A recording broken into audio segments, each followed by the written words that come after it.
things are better left unknown.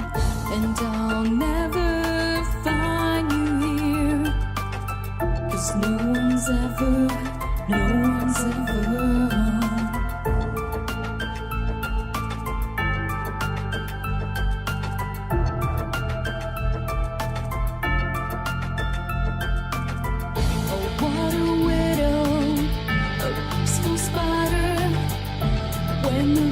is clean, she's a sneaky hider.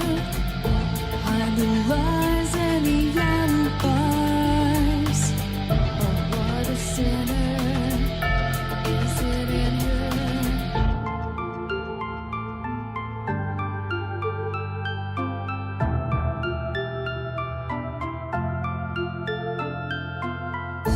What's the truth in this riddle? Is love really just this simple? I can't seem to find my way in this world that never stays.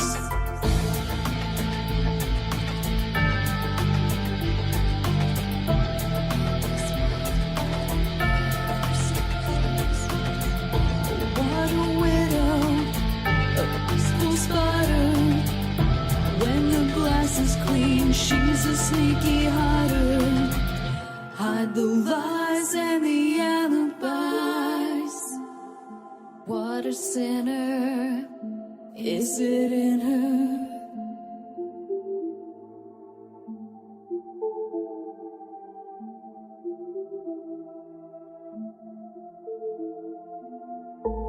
Is this real? Just illusion? I'm lost in the wonderland of confusion.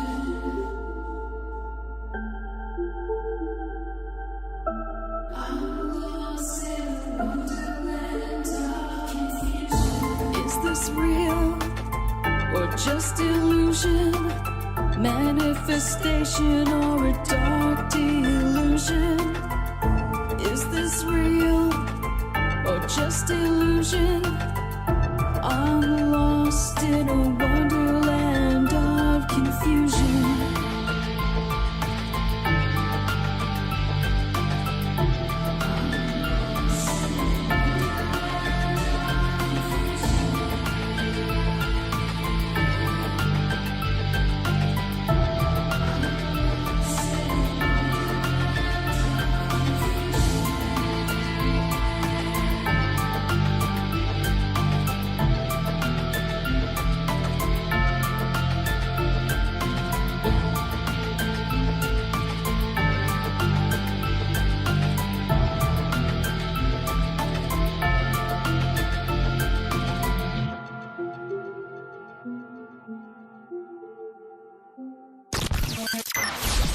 Ripon Rabbit Hole is a community-driven radio.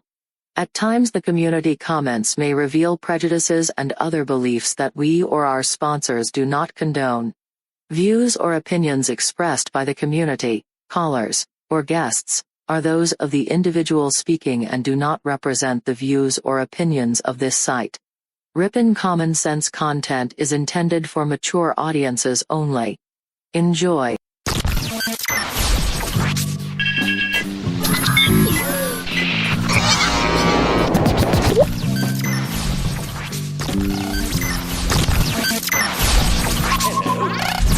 Hello.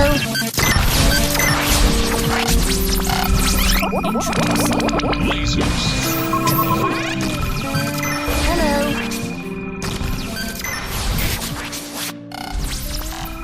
This is My Life DIY, and hi, this is JoJo. Hi, my name is Ash. Hey everybody, it's AJ the Ripon Rabbit. This is Cynthia Sue Larson. This is your man Meta, aka Propagate This Light. And you're now listening to Dark Wolf's Den. The Dark Wolf's Den Show on Ripon Common Sense Radio. This station is now the ultimate power in the universe.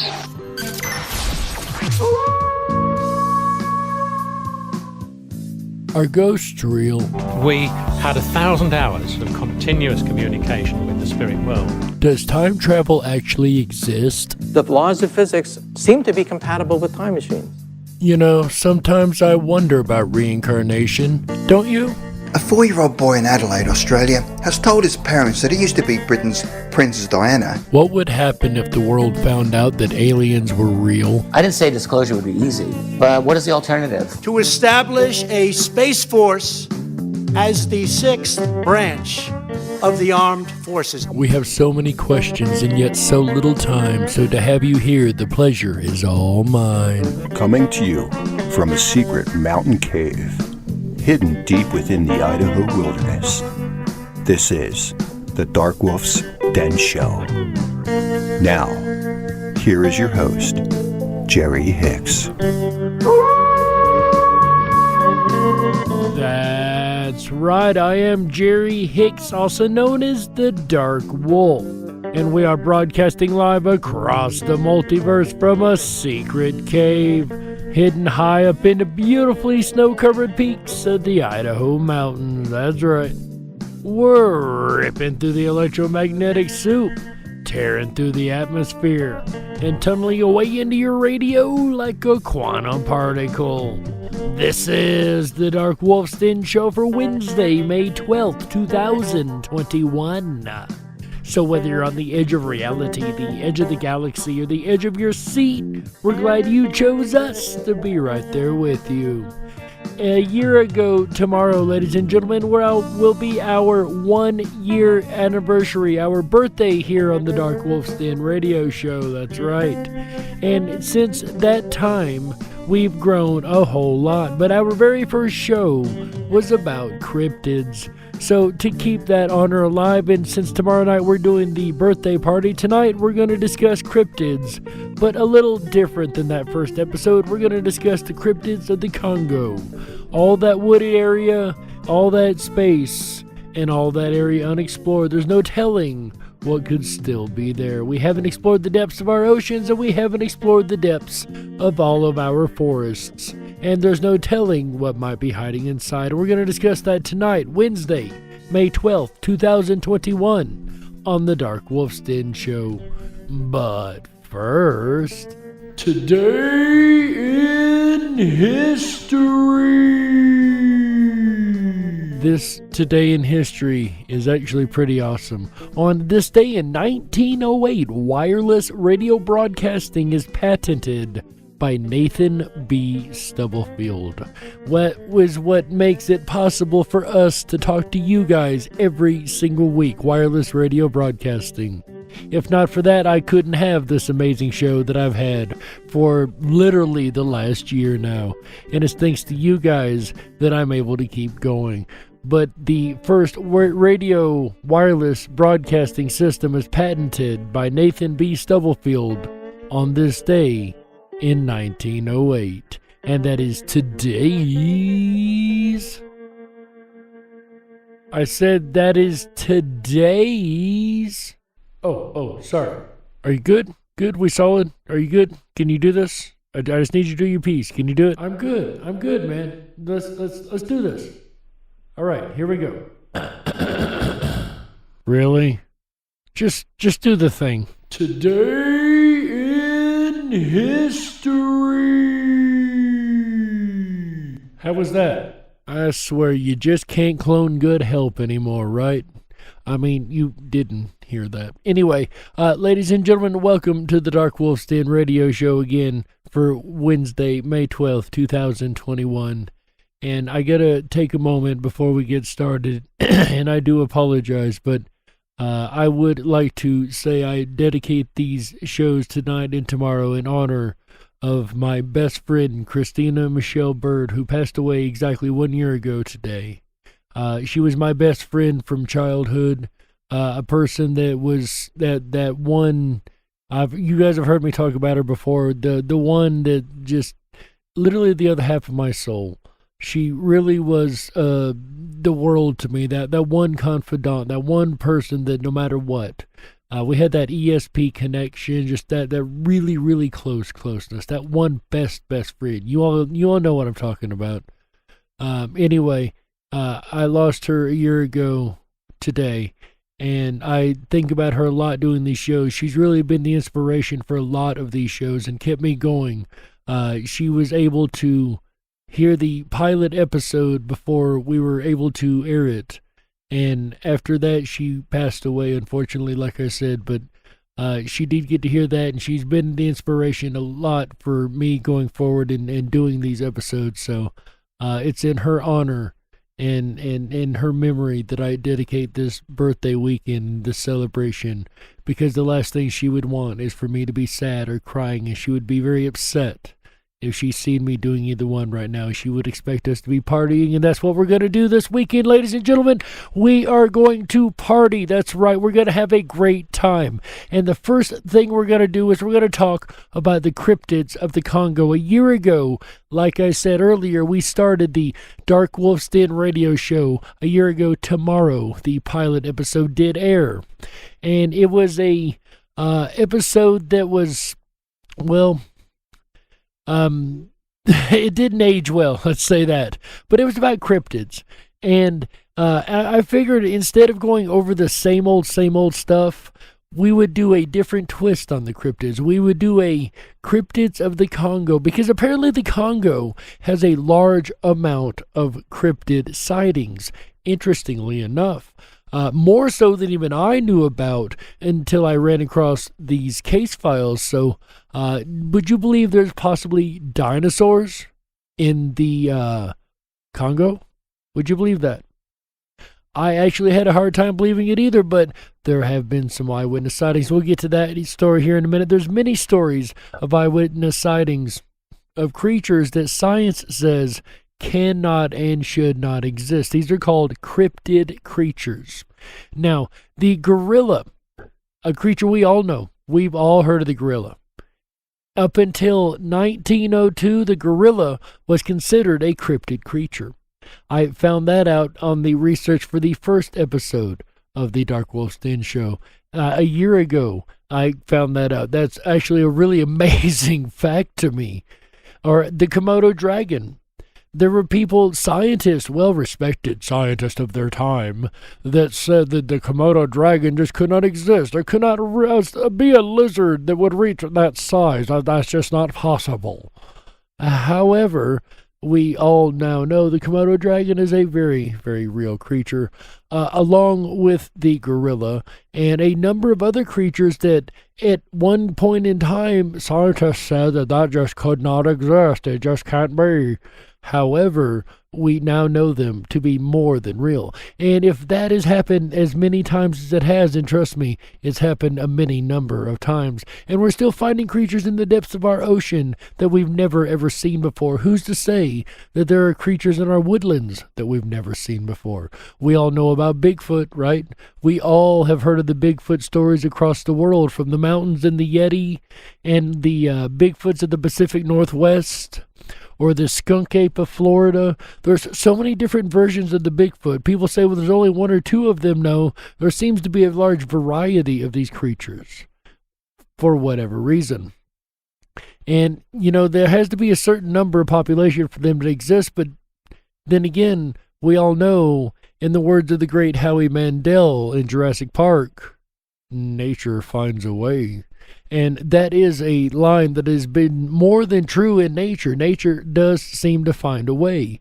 If it wants the population to grow, it can do things to make that population grow. It's funny how many little tricks nature has up its sleeve. But what about other creatures? Creatures like dinosaurs, creatures that were supposed to be dead and gone. Perhaps they're not as dead and gone as we thought, like the creature called Mokele. And here to tell us about that creature and the many creatures of the Congo this evening is a YouTube channel that I watch all the time. I would not plug a single YouTube channel that I don't personally enjoy, and I've never even met this guy, never talked to him, but I love his work. So his name is Paranormal Rising over on YouTube. If you enjoy the stuff here, definitely go check his channel out. He does a lot of time slip and time glitch stories, so if you enjoy those, that's right up your alley. Go check him out. Once again, Paranormal Rising from YouTube. Ladies and gentlemen, gonna tell us tonight about the cryptids of the Congo. The Mokomembe is probably one of the most infamous dinosaurs to allegedly roam the forests of Central Africa and the Congo. In other places outside of the Congo, and in countries such as Cameroon and Gabon, there have been reports of an animal with a long neck, long tail, and rounded-shaped tracks with 3 claws. The closest known animal with these kinds of characteristics is a sauropod dinosaur. So when he says sauropod, think of like a brontosaurus or one of these creatures with a really long neck, like the ancestor of the giraffe, right? But here's the really, really intriguing part of these case files. When locals who've run into this Mokomembe are told to draw what they've seen in the dirt or in the sand, they often draw pictures of what looks like a sauropod dinosaur. It's funny that all the witnesses that have claimed to see this draw the same thing, this long-necked brontosaurus-type creature. Which is very intriguing since most of these people have no concept of what dinosaurs were and have never seen anything in regards to a sauropod dinosaur or anything similar before. So you're talking about tribes people who don't even have a concept of dinosaur, who have no Western idea what a dinosaur would be, yet they're claiming that what they've seen in the jungle, what they're drawing, what they're telling people they have eyewitnessed, is nothing short of a dinosaur. But it's not the only dinosaur that's actually been reported in the Congo. Would you believe there's been a T-Rex reported? That's right. Is it possible that some kind of a theropod dinosaur survived from ancient times, millions of years ago, into the modern world? Well, according to witnesses in the Democratic Republic of the Congo, the Kazi Rex is just that. It is some kind of a surviving relative of a Tyrannosaurus Rex. Yep, you heard that right. I was not even kidding. They have claimed to have seen the surviving version of a T-Rex. Or a similar creature. Okay, fair enough. Or a similar creature. In the year 1932, an experienced Swedish hunter named John Johnson wanted to hunt a large animal in the African Congo. So he and a servant left their camp. They crossed the swamp until they finally reached the savanna in the Kazi Valley, which seemed isolated, as there were no large animals anywhere to be seen. That was until the servant cried out in excitement that he had seen 2 large creatures, possibly elephants. So Johnson got his firearm ready. But as they approached the area, something seemed off. About 44 meters away, there was something in the underbrush stalking those 2 elephants, and it suddenly jumped out. The servant dropped into the undergrowth while Johnson, paralyzed, changed his aim and decided to shoot this bizarre-looking creature. He shot the creature 3 times and was only able to hit it once, on the back. The creature then backed off and left the area. Now, I find this intriguing. If they were making it up, I assume they would say, the bullet bounced off and we don't know what happened. But it's kind of a little more real when they say, it hit it once and it went ahead and backed off. So, it just adds a little credence to the story is all I'm saying. Johnson raised his servant, and they both decided to head back to camp. But first they had to cross the swamp again. And while they were halfway crossing the swamp, they heard a splash in the water and thought that it might be crocodiles. So they looked everywhere. It turns out that their meeting on the savannah would not be their last meeting after all. Until they saw 22 meters away the same creature that they had seen earlier in the savannah. This creature was then seen tearing the hump off the back of the rhinoceros. Now, you gotta be a pretty big creature to be tearing the hump off the back of a rhinoceros. And with one bite, it was able to tear off its entire leg. Johnson's servant ran terrified while Johnson stayed there. He immediately thought about shooting this mysterious creature, but remembered how terrified the servant had been. So he decided not to do that, and instead got his camera to take a picture. But upon clicking the camera, it fell out of his hands and quickly sank into the lake. Well, at least you got to give him credit for trying to take the picture. It failed horribly, but at least he tried. While the rhinoceros body was floating in a pool of blood. After arriving at the camp, Johnson and his assistant were obviously shaken. He said that it was reddish in color with blackish colored stripes, and he said it had a long snout and numerous teeth. He also said that it was long, about 43 feet long, or 13 meters, and was a Tyrannosaurus. Later on, at the beginning of 1933, a group of men that was made up of 5 skilled hunters returned to the Kazi Valley to hunt for this so-called Kazi Rex, as it was dubbed by the local newspaper. So this was such a big deal that it actually got written about in the newspaper. They arrived in the Kazi Valley and passed through the same swamp where Johnson had spent time the previous year.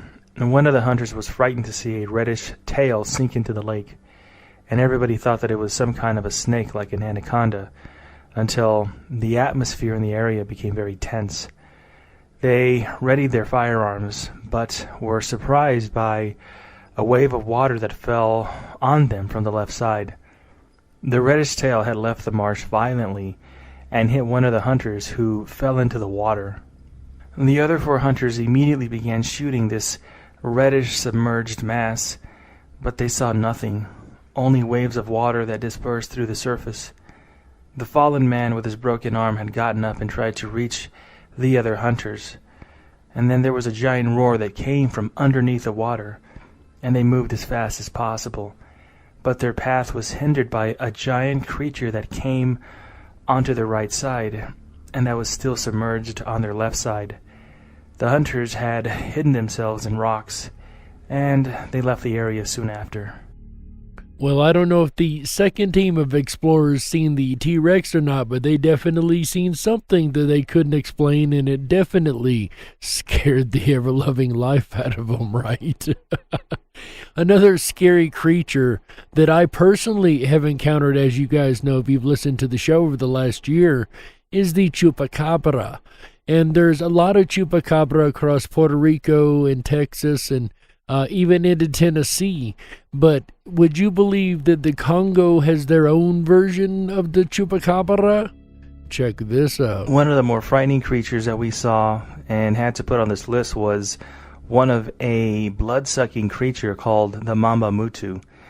This creature sounds like it's similar to the chupacabra, however it is much larger, with reports saying that the size of the creature is more relatable to that of a manatee or an otter or some other large beast from the ocean, as opposed to a small goat sucker. And I can tell you what I personally seen with my own 2 eyes was not a big gargantuan creature. It was a small creature, a small goat sucker, if you will. The mamba mutu is said to be a very dangerous creature to human beings and has been seen in and around the area of Lake Tanganyika, located in the Democratic Republic of the Congo, and it is said to have arms similar to that of a lobster or a crab, and a fish-like tail. However, the head of this creature is said to be very humanoid in appearance. Natives from the Congo stated that the mamba mutu feeds on the blood of the youth, or the blood of children. So the head of a crab and the tail of a fish. This sounds like one ugly creature, right? Definitely not something that I would want to run into in the middle of the night in the ocean, or the middle of the day in the ocean for that matter, right? But there's a lot of crazy creatures in the Congo. Say that 3 times fast. And they don't all have to be like crazy looking and ugly and crazy sounding. Some of them could just be creatures that are claimed to exist that just science says does not exist. Because remember, that is the definition of a cryptid, right? Species of something that science refuses to accept or acknowledge the existence thereof. So I would guess that there would be a number of creatures, even regular style creatures or species of creatures that we already know that would be qualified as cryptids because science does not recognize them. The next one on our list would be a perfect example of what I'm talking about. The water elephant. These animals are said to be semi-aquatic relatives of the great African elephant. And the water elephant is described as being very oddly shaped and not having any tusks at all like other elephants, and lives most of its life in deep dark waters, presumably feeding on aquatic plants and only rarely leaving the water at any time. The first sighting of this creature came in the early 20th century from a French explorer. So personally, I would call a manatee a water elephant, but of course that's not what we're talking about because a manatee does not leave the water, right? This thing somehow leaves the water every now and then and survives on land. A large elephant-sized creature. Who reported seeing a group of 2 to 2.5 meter tall elephant-like creatures in what is now the Democratic Republic of the Congo. The Teki natives of the area told this French explorer that this animal was a very rare creature that was hardly seen by human beings and spent the entire day in water and only came out at night to graze. Only comes out at night. Sounds like my kind of creature. This mysterious creature, which the locals refer to as a water elephant that only came out during the night, is most closely relatable to a creature known as the Moratherium. This creature, the Moratherium, was said to exist on the Earth between 35 and 37 million years ago. Now, a land animal, I will take the argument that possibly they would have been wiped out a little more easily, but an animal that lives under the water, that's much more likely to survive, in my opinion, whether it be a flood or whatever the catastrophe may be. The other creatures that would have a better chance of surviving would be those that took to the air, like the thunderbirds that have been reported by the Indians in the southwest of the USA, or even the pterodactyls that have been reported in the Congo. That's right, you heard me right. Pterodactyls have been reported in the Congo. The Congamatos are large pterosaur or pterodactyl-like animals or cryptids that live in semi-tropical regions of the African continent, most notably in the Congo, Angola, and in the nation or area around Zambia. The name given to this creature by locals translates into the breaker or overturner of boats, as the Congamatos are said to capsize the canoes of the native people in the area and attack individuals who venture too close to nearby bodies of water. So it sounds like it is very protective of these bodies of water, must be the feeding source for such a creature. This creature is described as a reddish lizard with teeth in its beak, and its wingspan ranges from 4 to 100 feet across. A reddish-like lizard, a wingspan of 4 to 10 feet across, and teeth in its beak. Yeah, that sounds about like a pterodactyl to me. I'll take that. When shown a picture of a pterosaur, natives said that it was the picture of the Kanamato.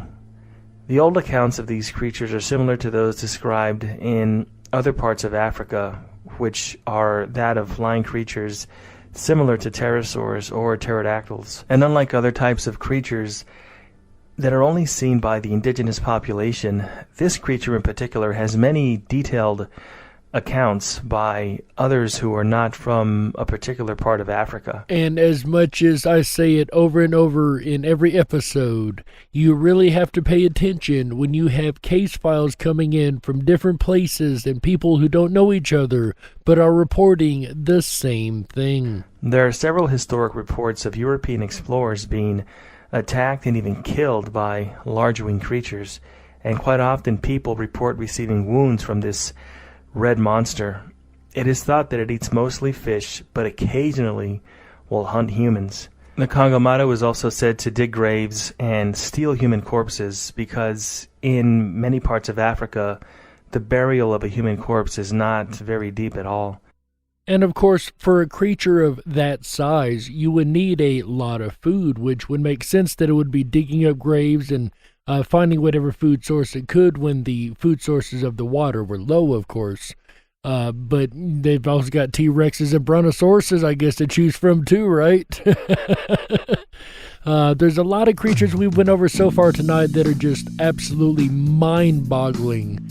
And there's so much more to go, so much more of the Earth that we just don't know about yet. Even with the imaging satellites and everything that we have today, there's so much we can't see under the canopy of the trees. shows. On that note, ladies and gentlemen, I'd like the music playing their shows. We've got to go ahead and take a network break right here, so we'll be back right after these messages. Don't you touch that dial. That's right. We gotta stoke the fires and run off the men in black. Don't touch that dial. We'll be right back. Ow!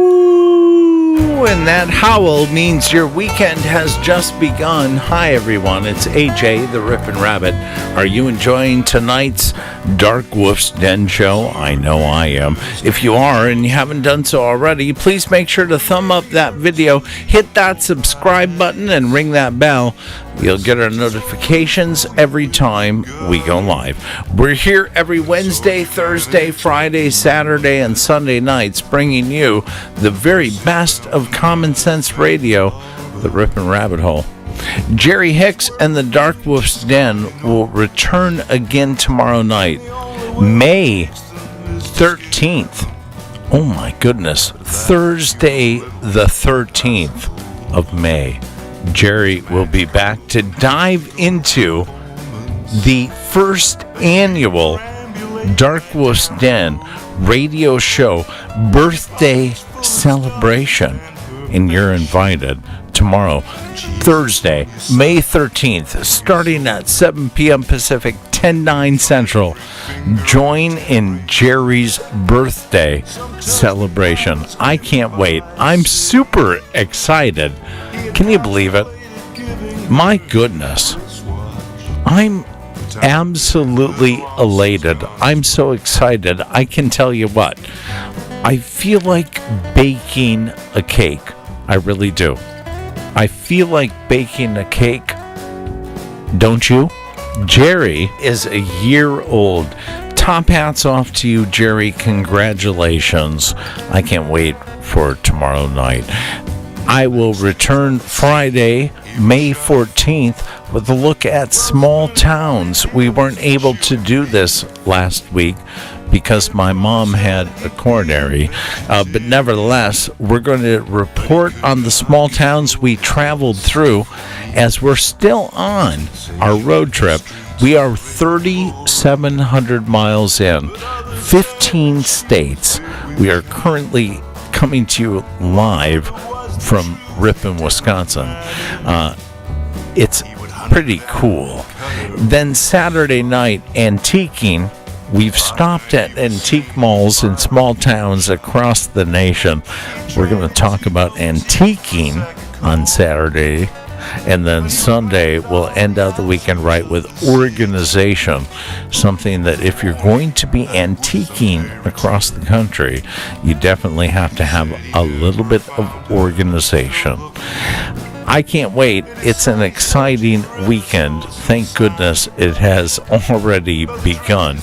We're going to return to Congo Cryptids, tonight's topic, for Wednesday, May 12th, 2021. You're listening to the Ripon Common Sense Radio Network. Now back to the Dark Wolf's Den radio show with your host, Jerry Hicks, the Dark Wolf's Den.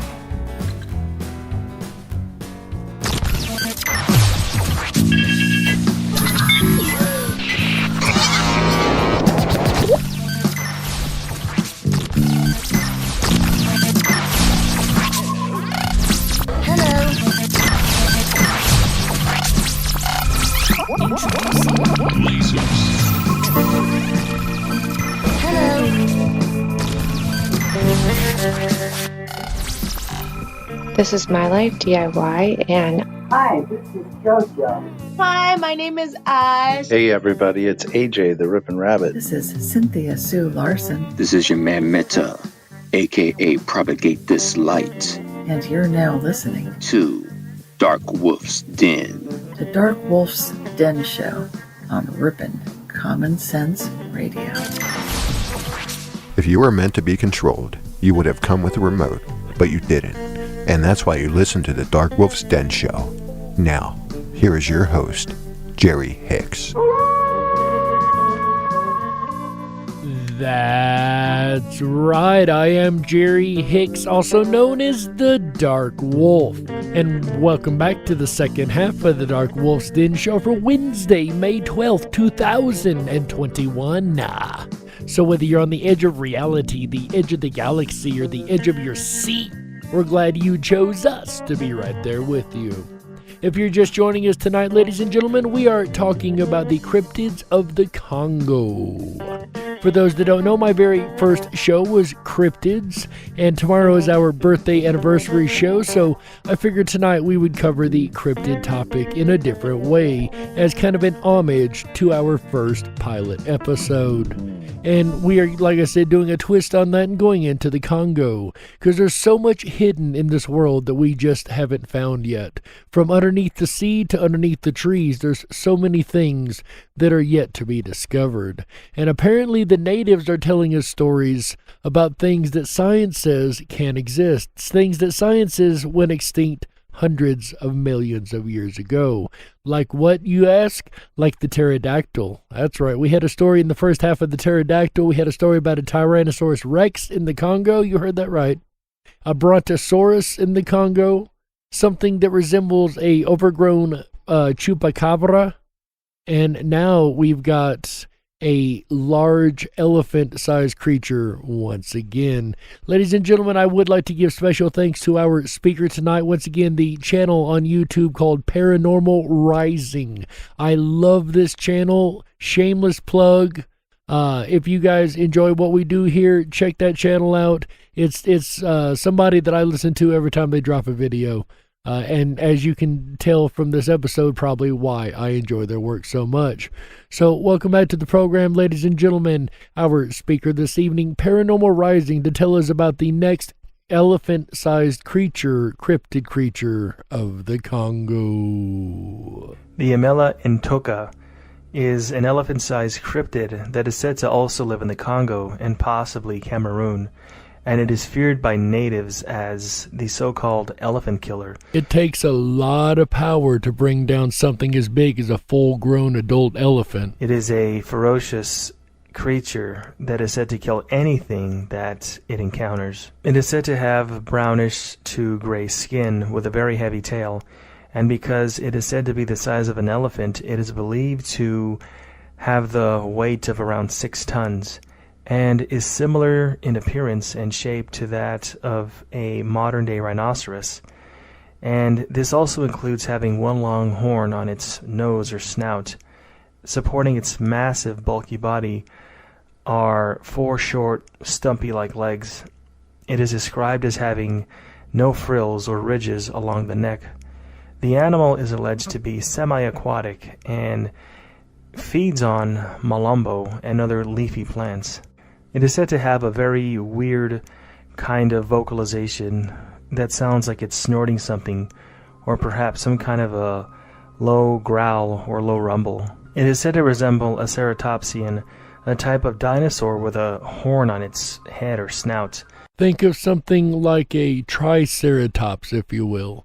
And if you notice in our picture there on the splash screen on YouTube, we have a couple dinosaurs hidden within the trees. The most famous of this is a triceratops, according to Dr. Roy Mackle, and his expeditions into the Congo and his alleged research on all of these types of creatures. However, other types of researchers claim that it is not some kind of a dinosaur that's never went extinct, but rather an undiscovered aquatic rhinoceros rather than some kind of a descendant of the Triceratops. I would like to note that even scientists admit that it could be something that is undiscovered, an aquatic rhinoceros nonetheless, but a rhinoceros species that is yet to be discovered, which would make them a cryptid. It is rumored that back in 1930, an Amela intoka was supposedly killed near the city of Dango in the Republic of the Congo. However, there is no evidence that I could find to back up that rumor, nothing more than an anecdotal story, so take that little bit with a grain of salt. The spiny-backed chimp is a bizarre creature that was seen in the Democratic Republic of the Congo, and it is described in a short account that appears in Philip Coudre's self-illustrated book called Guide to Animos. And according to Coudre, a member of a unit from the United States Navy who wanted to remain anonymous, claimed that during a mission to the Democratic Republic of the Congo, sometime between 1997 and 2002, the unit's team encountered 13 bipedal chimpanzees that were attempting to kill another animal. Standing about 4.5 to 5 feet tall, they were uniformly gray in color, but by far the most distinctive feature was a series of spines running down each chimp's back, which stood up like a porcupine's quilts whenever the chimps became agitated. That reminds me of a couple of the creatures that I've heard described in different parts of the world. A lot of dog-like creatures have had these spiny things coming out of its back. I know you guys have seen that picture around, but it's interesting. I've never heard of a gorilla with like that coming out of its back. Coudray also states that the team actually shot a 3-minute video of these very unusual apes in action. However, the military team that took the tape had it removed from their possession by the U.S. government, and the tape, therefore, is not available to the public, and probably never will be. And if you are surprised in any way that the U.S. government stepped in and took this tape, you haven't listened to this show very long. The U.S. government is great about grabbing evidence, any evidence that we can find in the public, and hiding it away somewhere, or probably just destroying it, knowing the government. But now we have come to the creepiest of all of the Congo cryptids, at least in my opinion. Yes, there's something creepier than dinosaurs in the Congo. But probably one of the most frightening creatures to allegedly exist in the forest of the Congo is a giant spider known as the Jibafofi. According to locals, this giant arachnid is able to dig shallow tunnels under tree roots and camouflage it with large leaves from the forest. They are said to create almost an invisible web between their burrow and nearby trees, stringing the whole area with a network of trip lines. A spider is scary enough. A giant spider is frightening. But a giant spider that's smart, that's downright terrifying. Some unknowing and oblivious person would soon end up as dinner for this creature, with the trip line alerting the spider to anybody near its area. The victim would then be chased into the web. This type of predatory behavior is similar to that of several species of trapdoor spider, only this spider is much larger than anything that a regular person would ever encounter. Okay, I find it really, really disturbing that some spiders have already gotten smart enough to use this very tactic. At least they only use it against smaller prey, but if this is true, then there's a spider out there giant enough to chase you into a web, catch you, and literally eat you. A human, something this big, a spider twice, like the spider in Harry Potter is what comes to mind, right? One of the first sightings of this alleged creature took place in the year 1890 near Lake Nyassa, during which a British missionary named Arthur John Sims and his men came upon 2 of these enormous creatures. Now, I'm not going to say that men of the cloth are infallible or that Christians are infallible or anything like that. I will say that it does add just a hair bit more credence when it comes from something like a reverend or a Christian opposed to, a practicing Christian, I should say, opposed to a random Joe, because Christians seem to take this vow to God a little more seriously than the random Joe, generally speaking, especially something like a reverend, right? Again, generally speaking. The men got themselves entangled in a huge web, and the 2 spiders came out and were said to be between 2 and 4 feet in length and were assumed to be male and female. Okay, the fact that there's 2 of them is even creepier, because you only need 2 to reproduce. And I don't know about you guys, but I happen to know that spiders reproduce in the dozens and dozens and dozens and hundreds of eggs. Have you ever seen the movie Arachnophobia, for instance? But seriously, it only takes 2 spiders to create a whole lot real quickly. Now that's downright frightening, isn't it? The spiders came from their web to attack the men. Sims was bitten but managed to escape after shooting one of them with his pistol.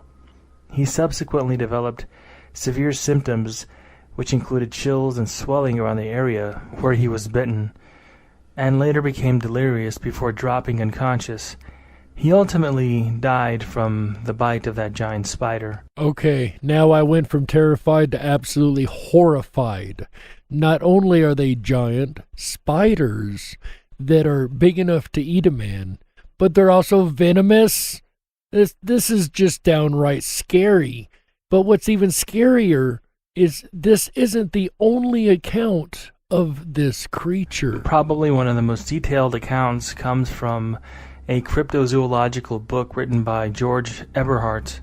And in this book, he writes about a terrifying experience of an English couple traveling through the region of the jungle of what is now known as the Congo. In the book, he writes, R.K. Lloyd and his wife were motoring in the Belgian Congo in 1938 when they saw a large object crossing the trail in front of them. So this thing has been spotted as late as 1938. At first they thought that it was a cat or a monkey, but they soon realized that it was a spider with legs that was more than 3 feet long. Another cryptozoologist named William J. Gibson was on the hunt for other strange and mysterious creatures in the Congo, and on his third expedition there, he came across stories by natives relating their experiences with giant spiders, and he writes, "On this third expedition to equatorial Africa, I took the opportunity to inquire if the pygmies knew of such a giant spider, and indeed they did. They speak of the Jibafofi, which is a giant or great spider." I have to give it up to this dude over here, Paranormal Rising. This guy has pronounced every one of these words pretty spot on. A lot better than I would do trying to pronounce these words, right?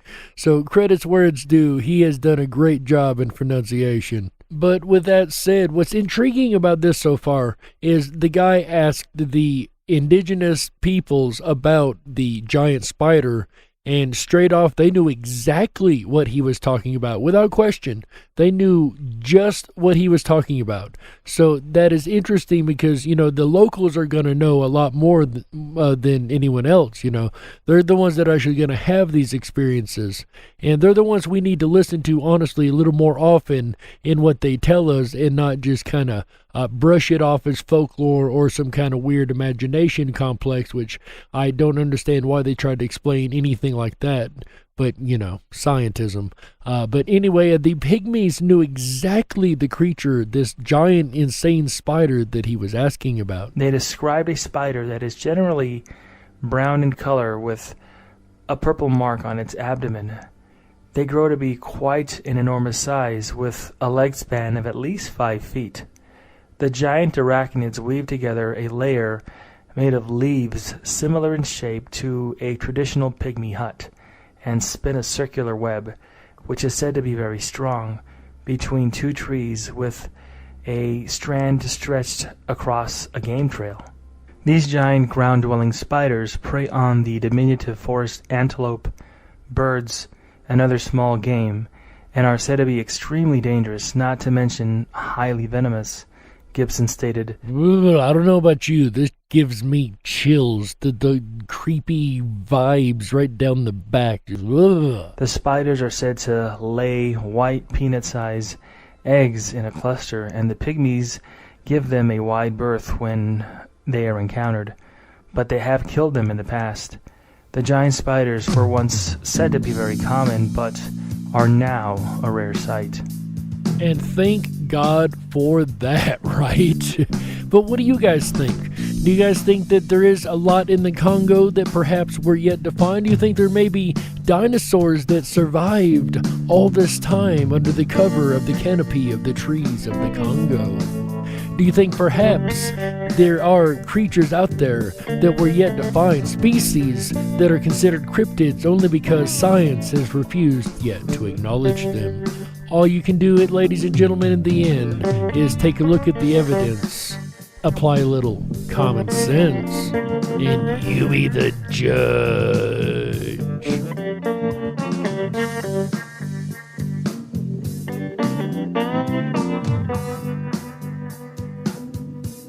we got to close it out. That's right, that's it for this episode of the Dark Wolf's Den Show for Wednesday, May 12th, 2021. So whether you're on the edge of reality, the edge of the galaxy, or the edge of your seat, we're glad you chose us to be right there with you. Ladies and gentlemen, the den may be closing for the evening, but don't you worry, the weekend fun has only just begun. That's right, tomorrow, Thursday, May 13th, 2021, 7 p.m. Pacific, 10/9 Central, we have got the show of the year. That's right, because it is our 1-year anniversary party show, ladies and gentlemen. Such an amazing weekend this is. We are going to have our big celebration. A year ago tomorrow, our pilot episode aired here on Ripon Common Sense Radio Network, and we have made it an entire year here doing the Dark Wolf's Den radio show, and I cannot believe how lucky I am to have been able to do every single one of these shows every week with you guys.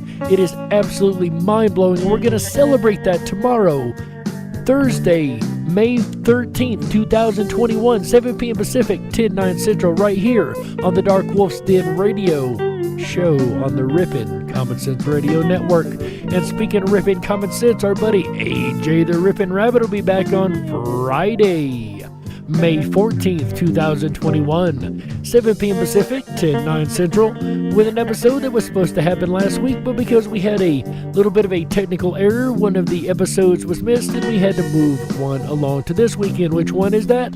That would be the Small Towns episode. That's right, AJ has traveled across this country and is going to give us a report of the amazing small towns that he's run into on his amazing journey.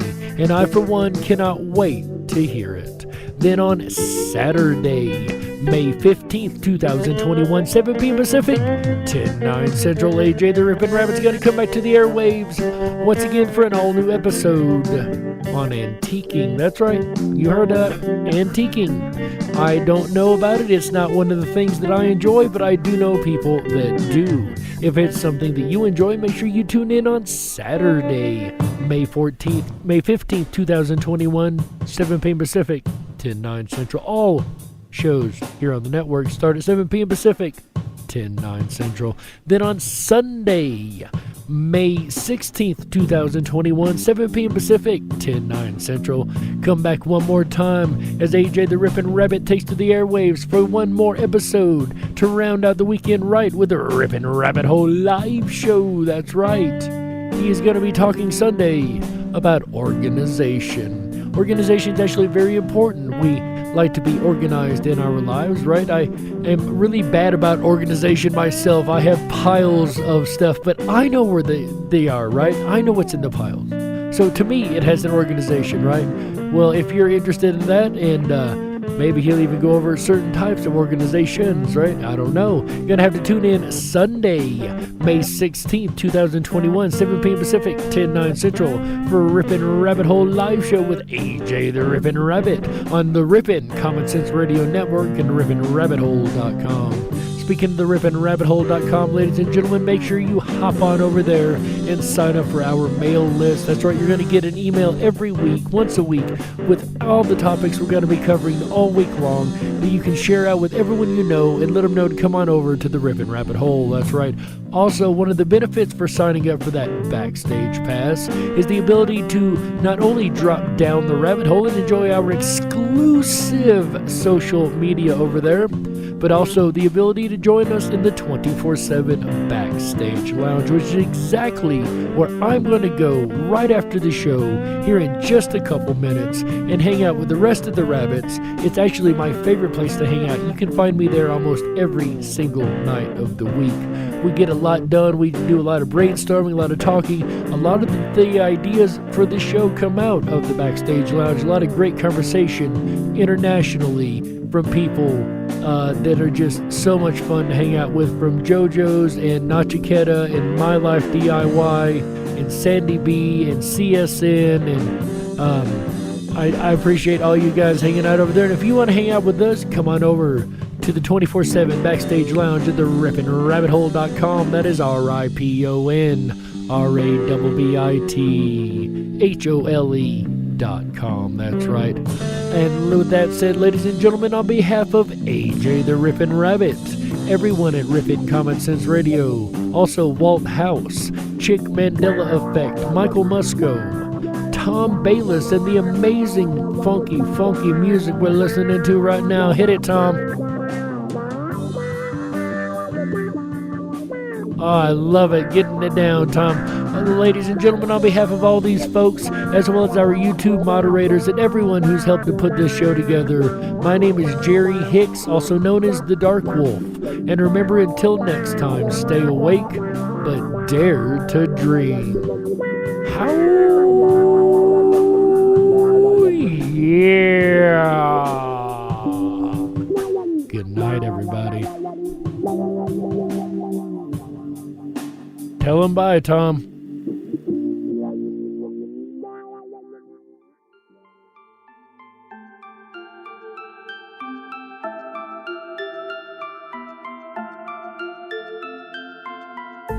I'm lost and into the dark.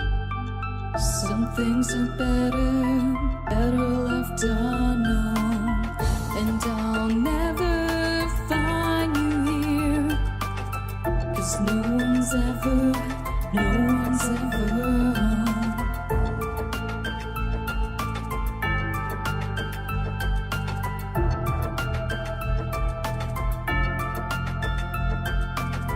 Oh, what a widow, a peaceful spider.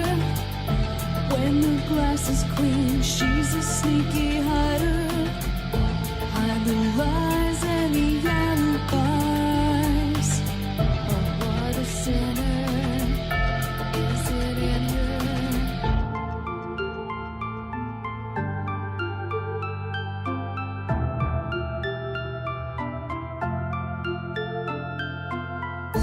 What's the truth in this riddle?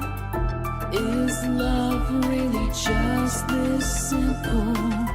I can't seem to find my way in this world that never stays.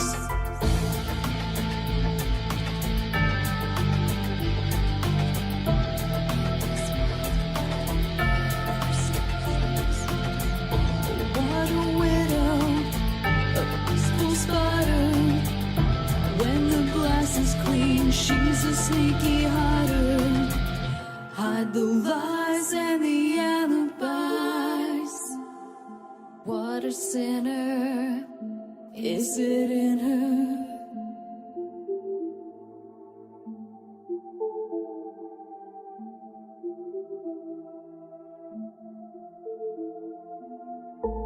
Is this real? Just illusion? I'm lost in the wonderland of confusion.